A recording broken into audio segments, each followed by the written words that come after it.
الحمدللہ رب العالمین والصلاة والسلام علی رسولہ الامین، اما بعد۔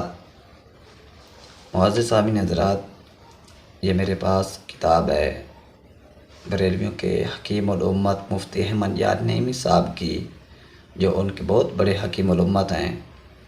کتاب کا نام ہے جاء الحق، صفحہ نمبر ہے 343۔ اس کے اندر وہ لکھتے ہیں کہ اگر پیغمبر ایک آن کے لیے بھی گنہگار ہوں تو معاذ اللہ وہ شیطانی گروہ میں سے ہوں گے، اور یہ ناممکن ہے۔ ایک بات انہوں نے یہ درج کی ہے کہ اگر کوئی بھی پیغمبر علیہ السلام ایک آن کے لیے بھی گنہگار ہو جائیں، مطلب ایک تھوڑی دیر کے لیے وہ گنہگار ہو جائیں، تو وہ معاذ اللہ شیطانی گروہ میں سے ہوں گے، اور یہ ناممکن ہے۔ ایک بات واضح کر دی انہوں نے کہ یہ ناممکن ہے، یہ کبھی ایسا ہو ہی نہیں سکتا کہ کوئی پیغمبر ایک آن کے لیے گنہگار ہو جائے۔ اگر اللہ نہ کرے معاذ اللہ ایسا ہو جائے، وہ ایک آن کے لیے گنہگار یا کوئی غلطی کر بیٹھیں تو وہ شیطانی گروہ میں ہو جائیں گے۔ یہ جاء الحق ہے، صفحہ نمبر اس کا 343 ہے۔ اور یہ بات جب انہوں نے لکھی تو وہ بھول گئے تھے، اس سے پہلے والے صفحے پر یہ بات لکھ چکے ہیں پہلے وہ۔ اس کا صفحہ نمبر اس پہلا ہے جو 340، اس کے اندر لکھتے ہیں انبیاء کرام ارادتاً گناہ کبیرہ کرنے سے ہمیشہ معصوم ہیں، کہ جان بوجھ کر نہ تو نبوت سے پہلے گناہ کبیرہ کر سکتے ہیں اور نہ اس کے بعد۔ انہوں نے لکھا کہ انبیاء کرام نہ نبوت سے پہلے کوئی گناہ کر سکتے ہیں نہ بعد۔ پھر لکھتے ہیں ہاں نسیاناً خطا صادر ہو سکتے ہیں، مگر اس پر قائم نہیں رہتے، بلکہ رب کی طرف سے انہیں متوجہ کر دیا جاتا ہے اور وہ اس سے علیحدہ ہو جاتے ہیں۔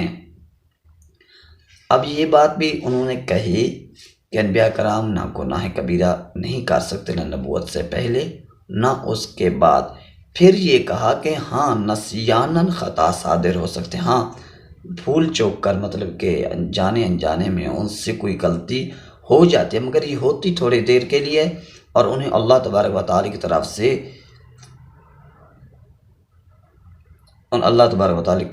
سے انہیں متوجہ کر دیا جاتا ہے اور وہ اس سے علیحدہ ہو جاتے ہیں۔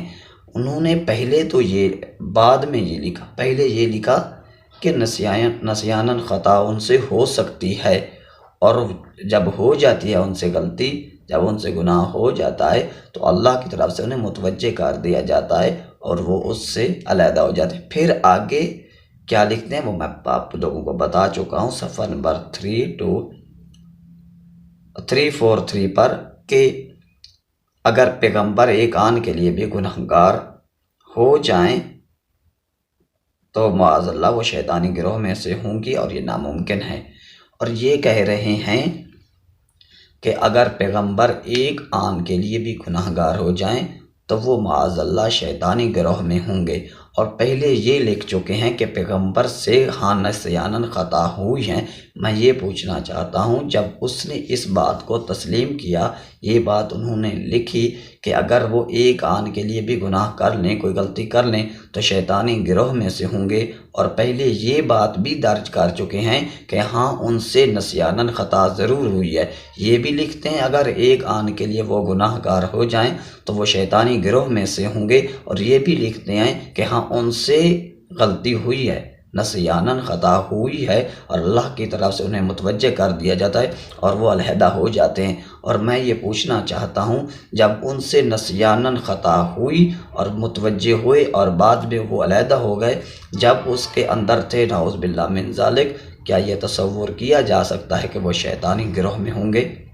نعوذ باللہ من ذالک۔ اس طرح کا عقیدہ اور اس طرح کی بات لکھنا یقیناً ایمان کے منافی ہے۔ انبیاء کرام علیہ السلام کی شان میں گستاخی ہے، اور یہ تصور کرنا کہ ان سے یہ غلطی ہوئی بھی ہے، اور اگر ایک آن کے لیے غلطی ہو تو وہ شیطانی گروہ میں داخل ہو جائیں گے، اور یہ بھی کہنا کہ ہاں ان سے غلطی ہوئی بھی ہے، نسیاناً خطا بھی ہوئی ہے، تو یہ اس وقت کیا نعوذ باللہ من ذالک، کیا یہ اس وقت یہ تصور کر سکتے ہیں جب ان سے نسیاناً خطا ہوئی ہے، کیا وہ اس وقت شیطانی گروہ میں داخل ہو گئے تھے؟ نعوذ باللہ من ذالک۔